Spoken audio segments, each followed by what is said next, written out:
कुंभ की कल्पना करना असंभव है अगर इसे आंखों से न देखा गया हो। ऐसे दृश्य जो आपने कभी न देखे हों, ऐसी दिव्य आत्माएं जिनके दर्शन का अवसर न मिला हो, भावनाओं का सागर जिसके आप साक्षी न बने हो।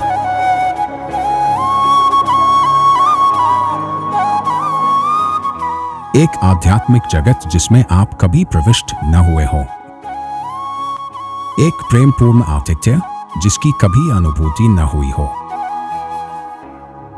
भारत के कोने कोने से पहुंचे 5 करोड़ से ज्यादा लोग, विभिन्न भाषाएं, विभिन्न वेशभूषा, विभिन्न संस्कृतियां, विभिन्न संप्रदाय, लेकिन असंख्य विभिन्नताओं के बीच भी एक आधारभूत साम्य, सत्य की खोज, इतने विभिन्न मार्गों से।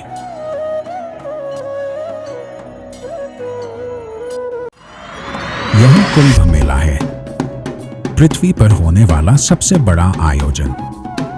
यह कुंभ मेला है भारत के हृदय में झांकने का एक झरोखा। कुंभ मेला आनंद का उत्सव है, समस्त दुखों एवं चिंताओं से मुक्त होकर जीवन की मधुरता को पा सकने का एक अवसर है। कण कण में दिव्यता का अनुभव करवाने वाला यह मेला मानव जीवन का महोत्सव है। कुंभ मेला मूलतः संतों और सन्यासियों का मेला है। देश भर के साधु संतों की टोलियां अपने अपने संप्रदायों एवं अखाड़ों की ध्वजाओं के नीचे कुंभ में अपना डेरा जमाती आती है। जंगलों, पर्वतों, गुफाओं, कंदराओं में रहने वाले या चरैवेती का संकल्प लिए भ्रमण करने वाले, आश्रम और अखाड़ों में संगठन संभालने वाले सभी प्रकार के साधु संत बिना किसी आमंत्रण के कुंभ पर्व का उत्सव मनाने एकत्रित होते हैं। कुंभ अपनी विशालता के लिए तो प्रसिद्ध है ही, लेकिन अपनी विविधता के लिए भी आश्चर्यचकित करता है। उत्तर से लेकर दक्षिण तक, पूर्व से लेकर पश्चिम तक, गंगा से लेकर कावेरी तक, हिमालय से लेकर सह्याद्री तक ज्ञान की धाराएं, चेतना की धाराएं समा आती है। इस अमृत महाकुंभ में कुंभ मेला भारत का राष्ट्रीय समागम है। जिस प्रकार रक्त शिराओं में अनवरत रक्त बहते हुए भी उसका अनुभव नहीं होता, ठीक उसी प्रकार भारतीय जीवन में भी कुंभ की चेतना अनवरत बहती रहती है। इसीलिए इसे सनातन परंपरा के प्राण कहा जाता है।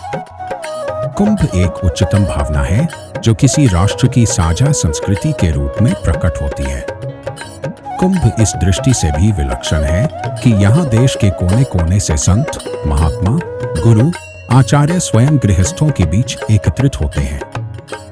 जहाँ तीर्थाटन में तीर्थयात्री दुर्गम तीर्थों में जाकर इन महात्माओं के दर्शन कर पाते हैं, वहीं इसके उलट कुंभ में दुर्गम स्थानों से आकर यह महात्मा गृहस्थों के बीच डेरा जमाते हैं।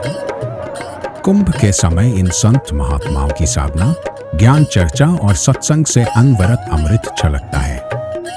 यही वह अमृत है जिसे पाने देश विदेश के साधक दौड़े चले आते हैं।